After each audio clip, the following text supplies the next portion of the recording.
Bonjour, bienvenue sur Mosaïque, la chaîne en quête du sens de l'actualité pour faire le point sur la situation militaire et aussi un tour d'horizon des grandes évolutions géopolitiques. On est en compagnie d'un diplomate, ancien ambassadeur de France en Israël de 2019 à 2023, membre du conseil scientifique de diploweb.com. C'est le premier site géopolitique francophone. Bonjour, Éric Danon. Bonjour. On commence donc tout de suite par la situation à Gaza, hein. Tout semble indiquer qu'on s'achemine quand même vers la fin de cette opération militaire, mais le sentiment de confusion persiste. Les opérations se poursuivent en même temps que des négociations sont en cours pour un cessez-le-feu. Le Hamas serait largement déstructuré, à court de munitions, dit-on, mais les objectifs de cette opération, par ailleurs, concernant les otages et la décapitation du mouvement, ne sont pas toujours atteints à l'heure qu'il est.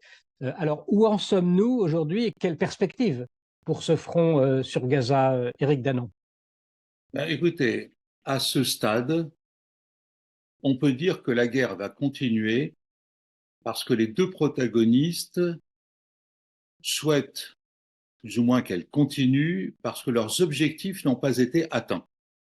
Et il faut rappeler ces objectifs.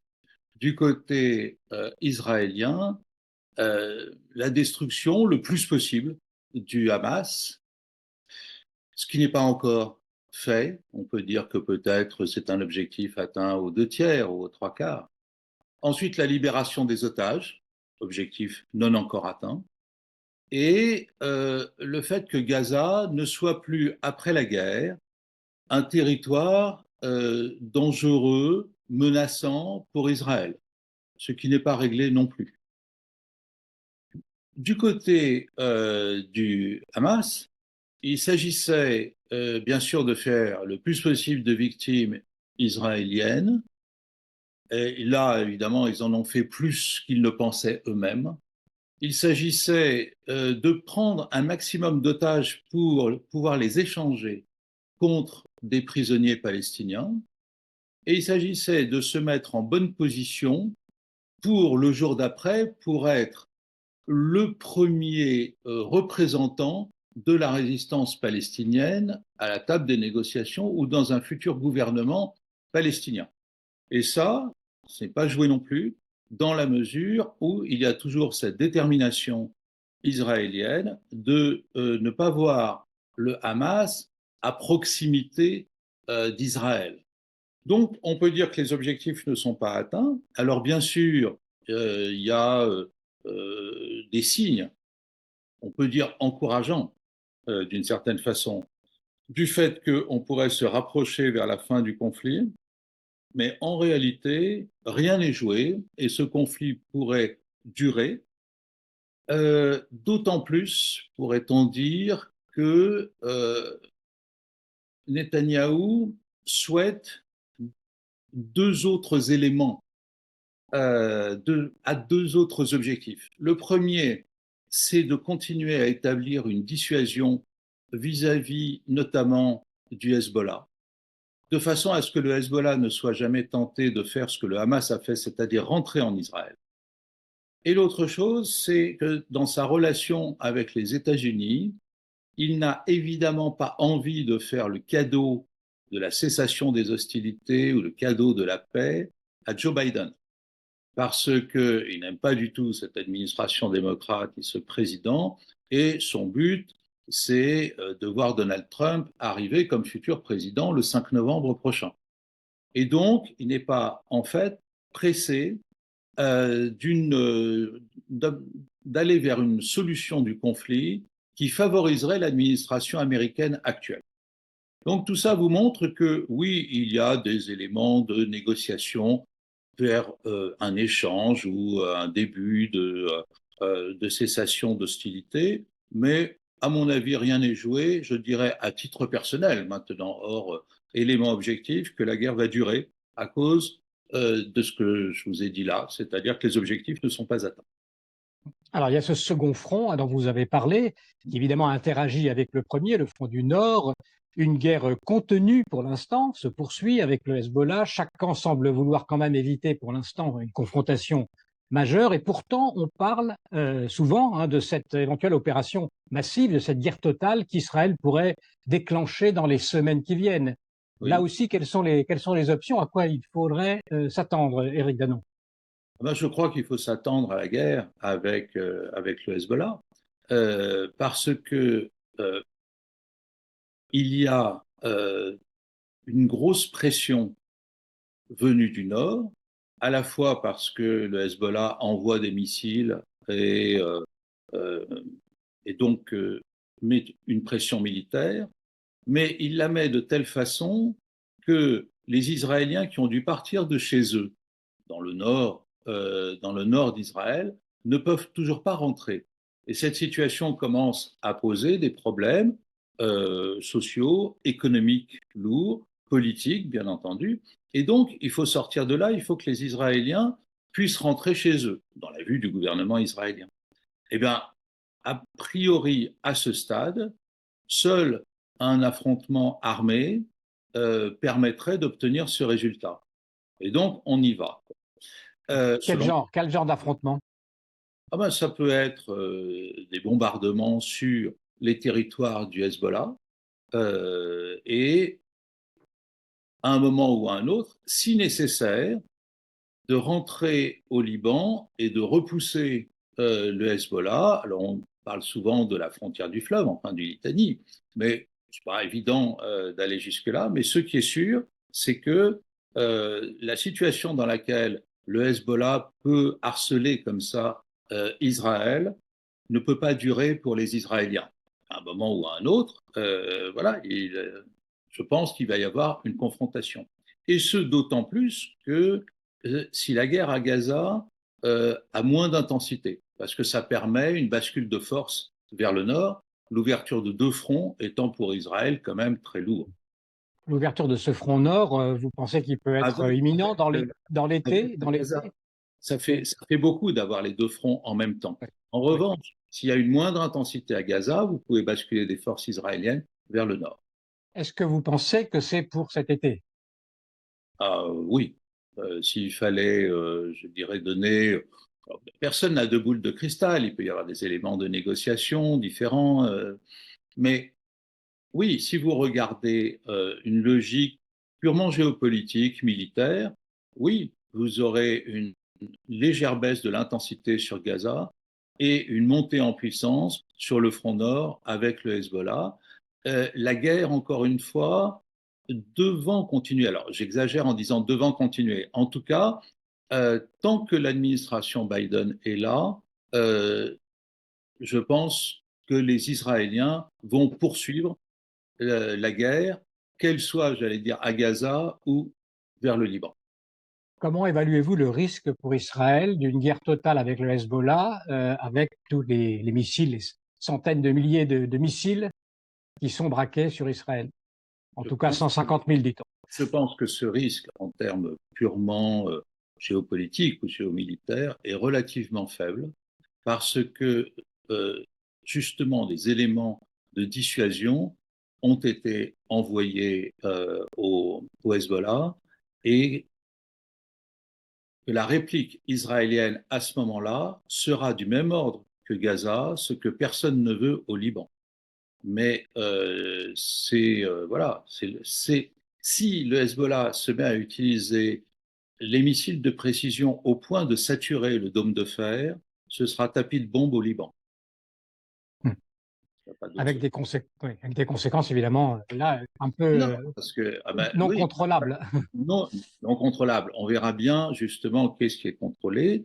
Euh, mais ça fait intervenir dans l'équation de la dissuasion les Américains, le porte-avions et bien entendu, euh, il y a toujours un danger d'escalade vers l'Iran. L'Iran ayant déjà, on peut dire, sacrifié, alors le terme est un peu fort, en tout cas mis en péril deux de ces trois proxys. Il a mis en péril les Houthis au Yémen, qui maintenant, vous n'en entendez plus parler, parce que les Américains et les Britanniques les ont contenus en termes d'attaque en mer.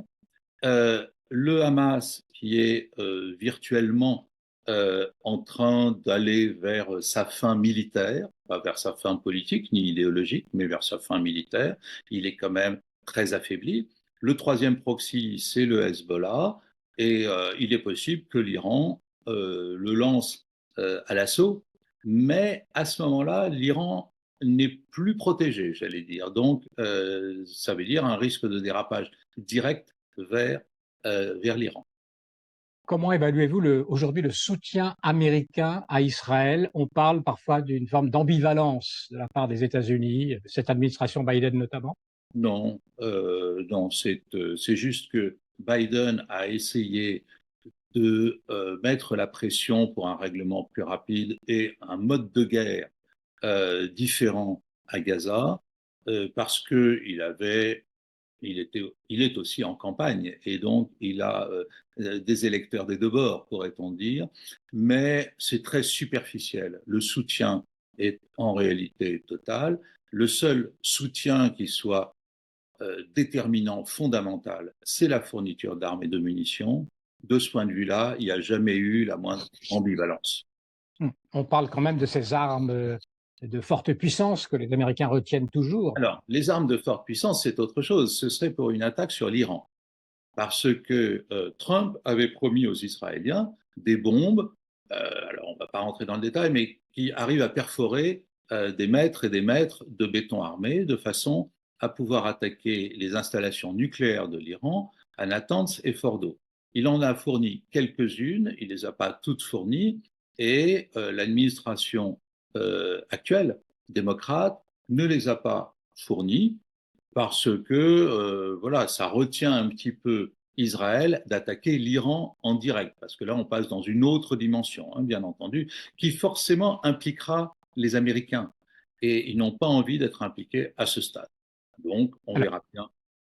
autre question pour aller peut-être à l'encontre de ces scénarios de guerre. Nasrallah déclarait très récemment que le Hezbollah cesserait ses attaques en cas de cessez-le-feu à Gaza. Est-ce qu'on peut imaginer un scénario aussi d'apaisement rapide, puisque fin de la guerre à Gaza, le Hezbollah cesse les hostilités, on peut imaginer que la Oui, paix revienne plus vite que oui. prévu.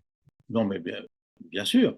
Euh, il y a, enfin, quelque chose qui est en train de se passer, c'est que le Hamas est en train de perdre la guerre militaire. Il gagne la guerre médiatique, c'est-à-dire qu'il a réussi par son action, par le piège tendu, pourrait-on dire, à Israël, à faire que l'image d'Israël soit réellement extrêmement mauvaise partout dans le monde. Donc, le Hamas a gagné la guerre médiatique, mais il est en train de perdre la guerre militaire. Et encore une fois, c'est lié à la détermination israélienne et le Hezbollah sait bien que cette détermination israélienne sera encore plus forte si le Hezbollah attaque. Donc en fait, la dissuasion dont je vous parlais tout à l'heure vis-à-vis du Hezbollah commence à fonctionner. Et à ce moment-là, dans ce rapport de force, lorsque vous commencez à perdre, eh ben, vous vous mettez à proposer des solutions diplomatiques ou des solutions d'apaisement, de paix, et exactement d'ailleurs aussi ce que commence à proposer le Hamas lui-même, ce qui est un aveu de faiblesse, parce qu'il est effectivement en train de perdre la guerre, tout simplement. Si on regarde un peu plus loin maintenant, comment est-ce qu'on peut imaginer ce que deviendra le Moyen-Orient après ce conflit? Par exemple, le quid des accords d'Abraham? Est-ce qu'on peut imaginer qu'une redistribution des cartes se joue, que la position d'Israël soit confortée? Moi, je suis euh, plutôt optimiste de ce côté-là, parce que les accords d'Abraham ont tenu malgré la guerre à Gaza, ce qui n'était pas donné. On aurait pu penser qu'ils étaient fragiles. Or, ces accords, donc avec Bahreïn et les Émirats arabes unis, puis le Maroc et le Soudan, eh bien, ils tiennent. Alors, la coopération se fait plutôt à bas bruit, parce que quand même, il y a des opinions publiques. Mais il n'empêche qu'ils tiennent.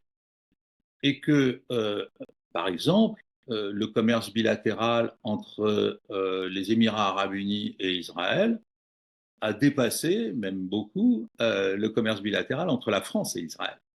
Bon, les accords marchent, mais ils ne suffisent pas à eux seuls à trouver un embryon de solution à la question palestinienne. Ils n'ont pas été faits pour ça.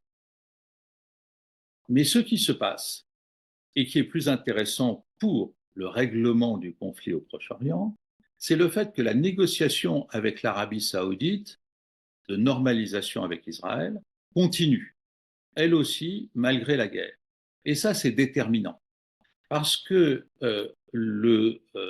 l'objectif de l'Arabie saoudite, de Mohammed Ben Salman, il est différent de celui des deux premiers, c'est-à-dire des Émirats arabes unis et de Bahreïn, qui étaient un peu des ballons d'essai de l'Arabie saoudite. Mais l'Arabie saoudite, elle a envie, en tout cas Mohammed Ben Salman, de s'occuper de la question du conflit palestinien avec la normalisation avec Israël et avec un projet pour les Palestiniens. Et ça, c'est tout à fait nouveau. Il ne faut jamais oublier que les pays arabes, surtout les pays arabes méditerranéens, n'ont jamais rien fait pour que le conflit s'arrête. Parce qu'ils ont toujours eu, depuis le début, un intérêt à ce que le conflit continue. On peut rappeler très rapidement pourquoi, parce que c'est important pour comprendre la suite et l'Arabie saoudite. En gros, la cause palestinienne est un outil, un levier très puissant en politique intérieure dans le monde arabo-musulman. Et on peut dire que la cause palestinienne, elle sauve un peu certains gouvernements. Lorsqu'ils sont en difficulté, ils sortent la cause palestinienne et hop, ça leur redonne une bonne opinion par rapport à leur peuple. Et ça, euh, vous avez beaucoup d'éléments. Un des plus parlants, c'est cette phrase de Hassan II que tout le monde peut trouver sur YouTube, donc l'ancien roi du Maroc avant Mohamed VI, qui disait la cause palestinienne, c'est l'aphrodisiaque des nations arabes. C'est-à-dire que, en fait, grâce à cela, ils sont en paix, mais le combat continue, parce qu'il y a toujours, bien sûr, une valorisation du combattant. Ah, c'est les Palestiniens qui jouent ce rôle. Et puis vous avez un deuxième élément très important, qui est qu'ils ne s'aiment pas entre eux au niveau des gouvernements. Pensez à l'Algérie ou au Maroc, par exemple, ou à la Tunisie, à l'Égypte. Mais, alors, je ne parle pas des populations, hein, il y a une arabité qui fait que les gens s'entendent, hein, bien entendu, mais au niveau des gouvernements, ils ne s'aiment pas entre eux. Et qu'est-ce qui les réunit, notamment à la Ligue arabe? Eh bien, c'est le rejet d'Israël. Rien ne vaut une bonne résolution contre les agissements d'Israël pour regrouper les pays arabes entre eux.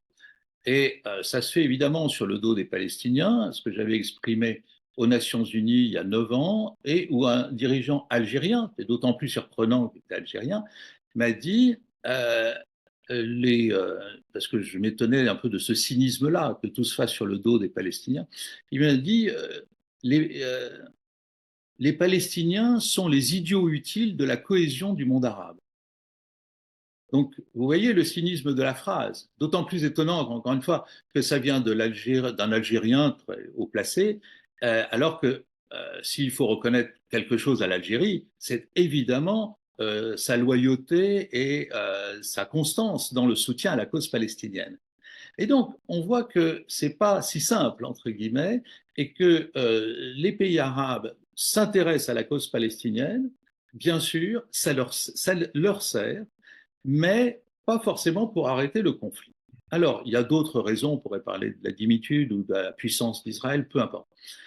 Le premier pays arabe qui dit non, non, c'est pas comme ça qu'il faut faire, mais il faut s'occuper des Palestiniens eux-mêmes et les sortir de leurs conditions, c'est Mohamed Ben Salman. Et c'est le seul qui a une vision pour ça. C'est assez intéressant. Et sa vision, c'est justement de prendre le même chemin que les Émirats arabes unis, le Bahreïn, ce qu'on appelle les golfiques en général. Qu'est-ce qui s'est passé? Il y a 70 ans maintenant, ils ont trouvé du pétrole, ils ont commencé à dépenser l'argent un peu bêtement. Vous vous souvenez qu'ils s'achetaient des Rolls-Royce en or et des Kalachnikov plaqués or. Et puis au bout d'un moment, vous avez eu quelqu'un qui a eu une vraie vision. C'était Mohamed Ben Zayed, le père de l'actuel. Et qui a dit, non, on ne peut pas continuer comme ça. La seule manière de s'en sortir, c'est d'envoyer nos jeunes dans les meilleures universités du monde, en l'occurrence à l'époque américaine, et avec une mission, vous devez apprendre à gérer et à développer un pays. Le résultat des courses, 3 générations plus tard, c'est que vous avez Dubaï d'un côté et la bande de Gaza de l'autre. Il n'y a pas photo. Et c'est ça la démarche de MBS. Il veut, et il est prêt à payer pour, avec d'autres, faire en sorte que les Palestiniens deviennent un peuple qui se développe pacifiquement ou le plus possible, mais pour ça, il faut les tenir. Et c'est ça la difficulté. Euh, Parce que les Palestiniens le refusent encore. Et le Hamas l'a dit encore hier. On ne veut pas d'ingérence extérieure pour la suite. Mais parce que si vous avez un pays arabe et pas un pays occidental, c'est plus difficile pour eux de refuser. Et on retrouverait une forme, alors j'exagère un peu par le terme, d'une espèce de protectorat saoudien sur le système palestinien pendant 20 ou 30 ans, de façon à ce qu'ils arrivent à niveau. Et pourquoi est-ce que MBS ferait cela? D'abord parce qu'il a besoin de la paix et de la sécurité dans la région pour développer ses immenses projets, j'allais dire pharaoniques, dans la péninsule arabe. Il faut que le Proche-Orient soit calme et il est comme tout le monde, et il faut redire ici que le Proche-Orient ne sera jamais calme tant que la question palestinienne n'aura pas été réglée. Donc lui, il a envie de s'impliquer dans un vrai règlement, pas dans un faux règlement. Et puis, l'autre chose, c'est que, au-delà, évidemment, de la normalisation politique entre Riyad et Jérusalem, lui, il est intéressé aussi par la dimension religieuse. Alors, il faudrait beaucoup de temps pour se dire qu'est-ce que pourrait être un dialogue renforcé, c'est-à-dire une normalisation religieuse entre la Mecque et Jérusalem. Mais si vous avez une normalisation de ce type entre islam, sunnite au moins, et judaïsme, vous êtes dans un autre monde, dans un autre Proche-Orient en tout cas. Voilà, voilà, nous n'y sommes pas encore. On va revenir peut-être à Oui, oui, aujourd'hui et de absolument. parler de la situation en Israël aujourd'hui. La société s'est ressoudée donc depuis le 7 octobre, même si les polémiques sont de retour ici ou là. Qu'est-ce que cette période qui s'est ouverte donc avec ces massacres du 7 octobre a changé profondément selon vous pour les Israéliens, pour ce pays? Ce qui a changé sont les conséquences, c'est-à-dire trois traumatismes majeurs en Israël. Et quiconque va en Israël le sent immédiatement. Trois traumatismes collectifs, pourrait-on dire.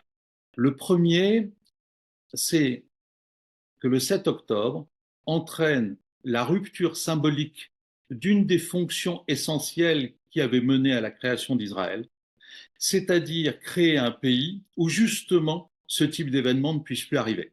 C'est-à-dire un pays où il ne peut pas y avoir de pogrom pour aller vite, même si, à mes yeux, ce n'est pas un pogrom stricto sensu, mais peu importe, on voit l'image.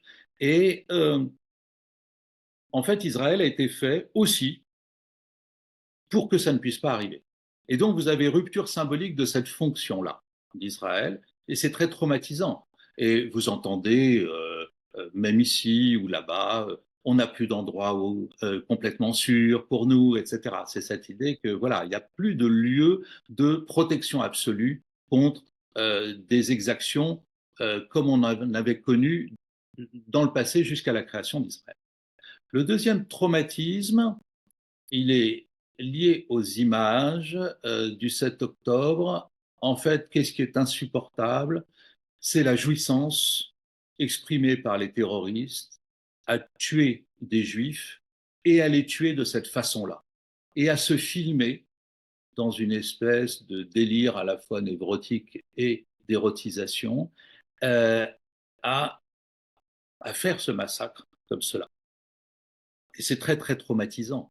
Ces images-là du 7 octobre, celles qui ont circulé et celles qui sont maintenant compilées dans deux films, un court, un long, 45 minutes et 1h05, pour qui voit ces images-là, ça reste pour toujours.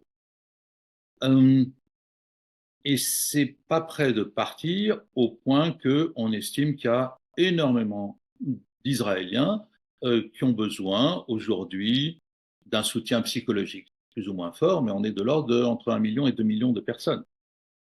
Et le troisième traumatisme, il vient après le 7 octobre, il est dans soit la découverte pour les uns, soit la confirmation pour les autres de la détestation des Juifs dans le monde. Et au fond, que le massacre du 7 octobre et la guerre qui s'ensuit puissent provoquer une telle réaction dans le monde, une telle réaction anti-juive, est aussi quelque chose de tout à fait traumatisant. Comment Ça, vous l'expliquez? Comment vous l'expliquez cette montée d'antisémitisme? parce que vous avez, bon, d'abord, la libération, on pourrait dire, de la parole des antisémites qui n'attendaient que ça pour s'exprimer. Mais c'est plus que ça. C'est lié à un changement de la figure du Palestinien. Le Palestinien n'est plus le combattant sur place qui essaye de se battre pour la Palestine contre Israël. Le Palestinien est devenu aujourd'hui une figure générale de la résistance à l'Occident ou à l'occidentalisation du monde. Et donc, il s'inscrit dans un mouvement très fort dans lequel le mal absolu, y compris dans l'Occident lui-même, n'est plus la Shoah ou la Deuxième Guerre mondiale. Le mal absolu, c'est le colonialisme. Et à ce jeu-là, l'Europe est évidemment très mal placée et Israël qui apparaît comme la dernière création européenne dans le sens du colonialisme.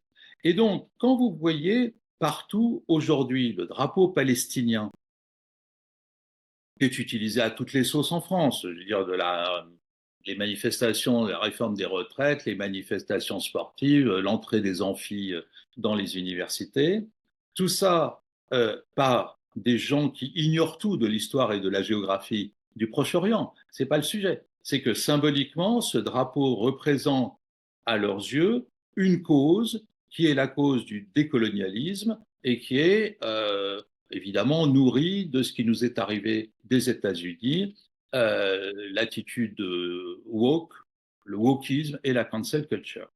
Donc, c'est ça qui permet aujourd'hui à beaucoup de gens dans le monde de se positionner par rapport à une symbolique palestinienne comme opposée à l'Occident. De ce point de vue-là, cette guerre a quelque chose de civilisationnel. Il ne faut pas exagérer dans l'utilisation du concept.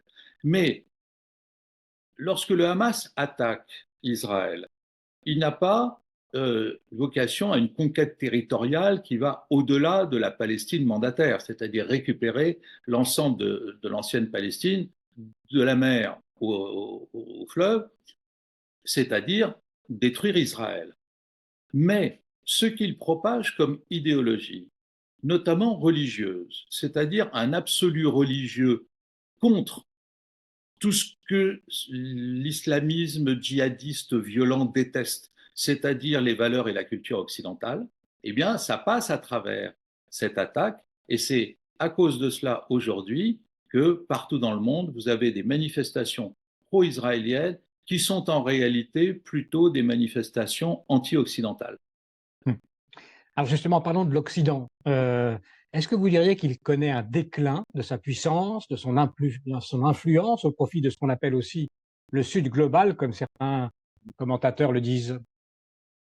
Oui, parce que, si vous voulez, l'Occident a été attaqué beaucoup de fois dans le dernier siècle par des puissances extérieures, c'est-à-dire ça a été le Japon, puis l'Union soviétique, la Chine, etc. À chaque fois, il a plus ou moins gagné, et là, on sent que quelque chose ne va plus.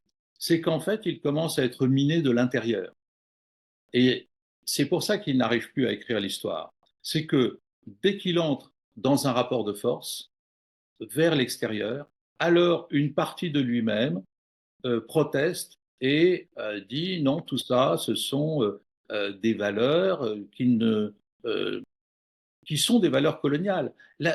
Là où l'Occident perd pied aujourd'hui, c'est que les valeurs universelles issues des Lumières, dont depuis, on peut dire 2 siècles pour aller vite, eh bien, ces valeurs sont aujourd'hui considérées comme non pas universelles, mais comme ayant été un instrument de l'Occident pour conquérir le monde. Et à ce moment-là, dans ce relativisme-là des valeurs, nous constatons que l'Occident n'arrive pas à opposer à cela des arguments qui lui permettent de rester ce qu'il a été en termes de puissance. Alors les autres puissances sont ravies de cela, évidemment, à commencer par les grandes, c'est-à-dire la Russie et la Chine, qui font tout ce qu'elles peuvent pour détruire le système occidental et évidemment le système mis en place après la Deuxième Guerre mondiale, le système des Nations Unies et le système du droit international. Tout cela est maintenant relativisé et l'Occident s'essouffle à essayer de le maintenir en place, aussi parce qu'il ne se remet pas lui-même en cause en termes de réforme de ce système. Et voilà où nous en sommes. Ouais. Occident miné de l'intérieur, bon, effectivement, s'il n'arrive pas à se relever de cela, on ne voit pas bien comment il pourrait d'ailleurs aujourd'hui, idéologiquement, on a l'impression qu'on est quand même sur cette tendance de déclin Oui, sans perspective de redressement. parce qu'il a perdu le sens de la temporalité et il a perdu la question religieuse. Le sens de la temporalité, tout le monde est maintenant dans une immédiateté et un court-termisme qui au fond, euh, ne peut qu'être affaibli par ceux qui ont des visions longues. Et la Russie et surtout la Chine ont des visions longues. Et Et l'islam aussi, et Et l'islam aussi. l'histoire aussi, j'allais dire, Ouais. deuxième bataille, elle est religieuse, à force de dire et de faire en sorte que Dieu est mort, bah, ceux qui, au contraire, euh, restent dans une logique théocratique, eux, ils ont l'éternité devant eux. Et donc, eux arrivent à marquer des points. Alors après, je sais bien qu'on peut assez facilement tomber dans le débat de l'immigration et de l'importation chez nous de l'islam rigoriste, voire de l'islam djihadiste. Je pense qu'il y a eu beaucoup de naïveté de ce point de vue-là en Europe et donc en France, et que nous sommes aujourd'hui un peu à la croisée des chemins, c'est-à-dire soit on réagit fortement contre le fait que, par exemple, les frères musulmans réellement gangrènent, parce que c'est le mot, le système administratif et politique français, soit on ne réagit pas et ben voilà, ils marquent des points et nous n'en marquons plus. Comment voyez-vous, Éric Danon, la situation évoluer en France après ces élections? On ne voit pas très clair non plus. Non, alors là, on est un peu dans le brouillard. C'est une situation totalement nouvelle, tout le monde l'a déjà bien commenté. Nous avions l'habitude d'avoir deux blocs gauche-droite qui s'affrontent et tout le monde est un peu à la recherche d'une solution quand vous avez trois blocs. Ce qui est sûr, c'est que dans les jours ou les semaines qui viennent, il va y avoir une clarification entre dans les deux bords, entre les extrêmes et, je dirais, le raisonnable. C'est-à-dire que, à cause d'une dissolution menée dans des circonstances et dans un tempo euh, discutable et très discuté, euh, nous avons eu une polarisation entre l'extrême gauche et l'extrême droite. C'est comme ça qu'on s'est retrouvé. Alors que dans les autres pays d'Europe, vous avez plutôt une polarisation entre un gros centre mou, raisonnable, pro-européen et habitué à piloter enfin, les affaires, et puis des extrêmes populistes, qu'ils soient de gauche ou de droite. Bon, en France, on n'a pas eu ce type de tension-là. On verra bien si, au bout du compte, le pouvoir se recentre vers quelque chose qui reste ouvert au monde, à l'Europe, aux mécanismes internationaux classiques, ou si au contraire, nous allons partir dans une direction plus extrême.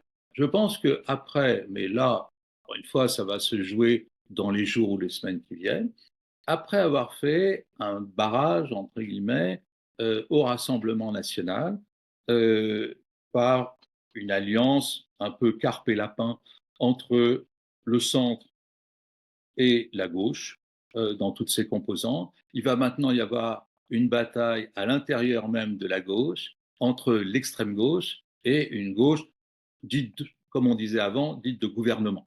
Voilà. On va bien voir comment tout cela évolue. Éric Danon, alors il y a une inquiétude qui s'est répandue chez les Juifs de France depuis ces élections. Quel avenir, selon vous, pour cette communauté?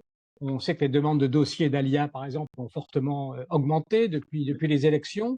Est-ce qu'il faut s'inquiéter? Qu'est-ce que vous avez à dire sur cette question? Ce sont pas des demandes d'ALIA immédiates. Il y a eu énormément de demandes de renseignements et il y a à l'agence juive, la montée de ce qu'on appelle les pré-dossiers.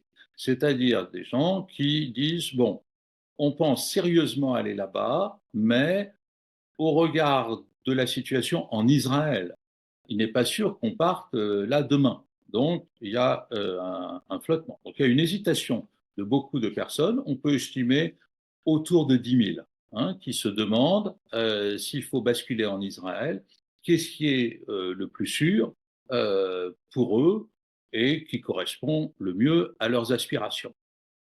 Ça correspond à une vraie inquiétude en France, au regard évidemment de la possible arrivée d'une gauche extrême au pouvoir, c'est-à-dire de LFI conduit par Jean-Luc Mélenchon, c'est-à-dire d'un groupe qui est à la fois profondément hostile à Israël et, pour beaucoup de ses membres, parfaitement antisémite.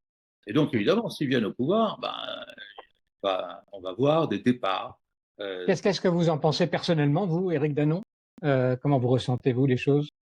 Je pense qu'ils sont extrêmement dangereux pour les Juifs en France. Ce sont de vrais antisémites. Et vous en avez aussi à titre, par exemple, individuel au Rassemblement national, mais, et c'est là que ça trouble les esprits, le Rassemblement national a dit des choses qui, par rapport à Israël, depuis le 7 octobre, sont impeccables et irréprochables aux yeux des Juifs. Et donc, en gros, vous avez le parti de l'ancien antisémitisme, d'un côté, qui dit nous avons changé, et le parti du nouvel antisémitisme, à l'extrême gauche. Et la difficulté pour les Juifs, c'est est-ce qu'on leur a demandé là de combattre le parti de l'ancien antisémitisme avec le parti du nouvel antisémitisme, et puis maintenant que le RN ne sera plus majoritaire à l'Assemblée, alors évidemment, ça se refracture à l'intérieur de la gauche entre sa gauche extrême, c'est-à-dire LFI. Alors, moi je pense que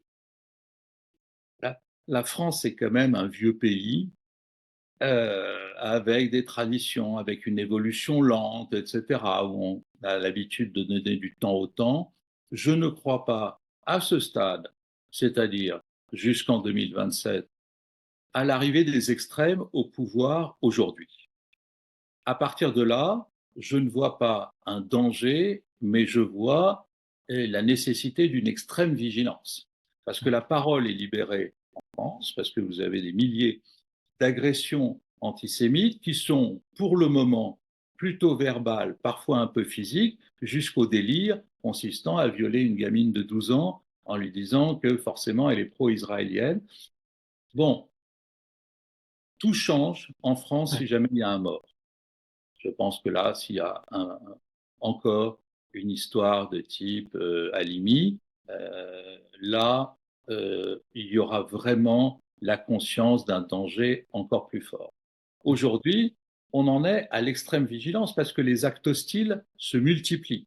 On l'avait vu déjà avec Eurosatori et cette mauvaise décision à la fois de l'exécutif et du tribunal de Bobigny qui, en 2-3 jours, a été contré juridiquement, judiciairement, pourrait-on dire, grâce à l'action de beaucoup, et notamment de Maître Klugman. Et puis là, on voit à nouveau cette histoire de notation du bac dans une école juive, etc. Donc, je pense qu'on va voir se multiplier ce genre de tensions qui, prises individuellement, ne seraient pas extrêmement graves, sauf symboliquement, mais qui deviennent très graves et donnent une espèce comme ça d'antisémitisme d'ambiance si elles se multiplient. Je crains qu'elles ne se multiplient et je pense que pour la communauté juive, les Français juifs, il va falloir faire preuve d'une extrême vigilance dans Ex- les semaines et les années qui viennent. Extrême vigilance. Stéphane Danisch, le politologue qu'on a interviewé très récemment, nous disait que bah, les Juifs avaient 3 ans, vous venez de parler de 2027, Ouais. pour réfléchir, se préparer à. Est-ce que vous êtes d'accord sur cette perspective, qu'il n'y a pas vraiment de perspective à moyen terme pour eux, pour cette communauté? Non, mais ça va dépendre quand même du gouvernement qui va être nommé. Ce n'est pas, c'est quand même par des actes symboliques au niveau du gouvernement. 3 ans, c'est à la fois très court et très long. Si le futur Premier ministre ou le ministre des Affaires étrangères ou de l'Intérieur prend des mesures symboliques fortes de nature à rassurer les Français juifs ici, l'ambiance peut changer. Maintenant, si rien n'est fait et qu'on continue au fil de l'eau à dire une fois il faut, enfin, on est avec Israël et 2 jours après on est avec les Palestiniens, alors là, on va être dans la confusion totale et l'angoisse montera. Monsieur l'ambassadeur, une dernière question pour essayer de ressaisir tout ce qu'on a pu dire, vous avez pu dire sur la situation générale. On a quand même le sentiment que le monde entier connaît en ce moment hein, une mutation assez profonde, comme s'il bougeait les plaques tectoniques un peu de la géopolitique. Qu'est-ce qui se passe en profondeur, selon vous, et en quelques mots? En profondeur, c'est la fin d'un ordre qui a duré à peu près une trentaine d'années depuis la chute du mur et qui avait conduit à essayer d'abaisser les frontières partout. C'est ça la mondialisation. C'est médecins sans frontières, architectes sans frontières, machin chouette sans frontières. Il fallait absolument baisser les frontières avec cette idée que, comme disait le président Mitterrand, le nationalisme, c'est la guerre. Donc, pour plus qu'il y ait de guerre, abaissons les frontières et une espèce de globalisation heureuse, un peu bisounours comme ça. Sauf que, même si cette globalisation a eu des effets très positifs sur le commerce mondial, sur le bien-être, sur le développement technologique, la question identitaire est revenue parce que les gens, évidemment, on le savait depuis longtemps, ne peuvent pas vivre sans frontières et identité. Et ce que nous voyons aujourd'hui, c'est que euh, le nombre de personnes qui protestent contre la globalisation vécue comme une occidentalisation du monde remonte en puissance. C'est le retour des murs, des frontières et des barbelés dans un ordre complètement différent et qui nous laisse un petit peu tout seul parce que nous avions l'idée que la mondialisation allait projeter, par exemple, le modèle de l'Europe hors des frontières, c'est-à-dire un espace de paix entre pays qui s'entendent bien. Et on voit aujourd'hui que c'est le contraire qui se passe, c'est-à-dire que les tensions reviennent aux frontières de l'Europe, de la part de pays qui n'ont pas accepté ce modèle de globalisation. Alors, dans cette situation-là, quel rôle joue finalement le peuple juif, l'État d'Israël, dans cette grande reconfiguration mondiale? Est-ce que ce n'est pas l'exemple finalement d'un nationalisme ouvert qui peut être montré aux autres nations? Ah Qu'est-ce ben, que vous pensez? par beaucoup de, comment dire, par beaucoup d'aspects, Israël est un pays que énormément de pays d'autres pays dans le monde admirent. Et dans chaque pays, vous avez des admirateurs d'Israël. Prenez par exemple, non pas le Rassemblement national, mais le Front national. Vous aviez un vrai antisémitisme à l'ancienne. Le Front national a toujours soutenu Israël à cause du modèle national d'Israël, du fait de ne pas être dépendant des autres. Et donc, il y avait toujours une espèce de contradiction là, hein, qui apparaît moins aujourd'hui. Israël, c'est euh, c'est le modèle aujourd'hui de la construction d'un pays sans trop s'occuper des autres et qui poursuit, j'allais dire, son chemin de développement. Un développement admirable et simplement qui n'est pas toléré par les pays arabes qui l'ont attaqué dès 48-49. S'il n'y avait pas eu l'attaque des pays arabes, on serait, dès la création d'Israël, on serait dans un autre monde. Donc Israël a une, une bonne image sur certains dossiers, par exemple la haute technologie ou ce genre de choses, et une très mauvaise image par rapport à la question du conflit israélo-palestinien. Pourquoi ça coince avec les pays occidentaux d'Israël? Alors ça coince par moments, si vous voulez. Pour cela, prenez la question de la France. Vous avez eu, au début de la création d'Israël, de 47 à 67, une bonne période, puis pendant 10 ans, une espèce de lune de miel. Et quand Ben Gourion arrive en France et qu'il a son premier dîner d'État avec De Gaulle lui dit dans le discours, il faut reprendre le discours du dîner, vous êtes le plus grand chef d'État du monde. Et Ben Gourion, un peu surpris, lui dit non, le plus grand chef d'État du monde, c'est vous. Parce que en réalité, Ben Gourion a une attitude totalement gaullienne dans sa manière de concevoir l'avenir de son pays, hein, avec ses valeurs et son histoire, etc. Et qu'est-ce qui se passe? C'est qu'en fait, De Gaulle veut bien dire ça à Israël et est réellement admiratif d'Israël et du peuple juif. Mais ce qu'il ne va pas supporter, c'est que Israël ne l'écoute pas lorsque De Gaulle va lui dire voilà ce qu'il faut faire pour votre défense ou pour la suite. Et en 67, Ben Gourion ne l'écoute pas et De Gaulle en prend ombrage. Et en fait, tous les pays qui essayent de dire à Israël ce qu'ils doivent faire, ce que Israël doit faire pour sa défense et son avenir, se plantent à chaque fois. Or, il y a énormément de pays occidentaux qui sont au chevet, par exemple, du conflit israélo-palestinien. Eh bien, le dialogue se coupe dès que ces pays veulent dire à Israël quelle est la bonne solution et ce qu'Israël doit faire. Et donc, il y a là quelque chose d'à la fois admirable, mais d'exaspérant pour les pays. Quelque part, en refusant d'écouter De Gaulle, Ben Gourion renvoie la France à un État qui n'a pas d'influence sur Israël. Et donc, il lui fait perdre un peu son statut de grande puissance. Eh bien, ça continue depuis, avec tous les présidents de la République successifs, enfin à partir de Mitterrand parce que Giscard détestait, mais bon, et jusqu'à aujourd'hui, lorsque nous disons voilà, il faut la solution à deux États, il faut faire comme ci, comme ça, etc., mais immédiatement, c'est le refus d'Israël. Vous nous avez lâchés au moment de la Shoah et de la Deuxième Guerre mondiale, ne venez pas nous dire ce qui est bon pour notre défense. Et ça, c'est l'ambiguïté fondamentale de la relation entre Israël et les pays occidentaux et notamment européens, c'est qu'en fait, Israël renvoie ces pays à leur impuissance à régler ce conflit-là. Ouais. Et ça doit encourager peut-être Israël à continuer à conquérir cette souveraineté, cette autonomie peut-être dans les années qui viennent, notamment sur le plan militaire. Même si on en voit, même si on en voit la limite un peu aujourd'hui, parce que Israël n'est pas autonome pour mener une guerre longue. Or là, il mène la guerre la plus longue. J'enlève 48-49, hein, bien sûr. Il mène la guerre la plus longue. Et donc, on voit qu'il a besoin, stratégiquement, du matériel américain et des munitions américaines. Et c'est ce dont nous parlions au tout début de l'entretien.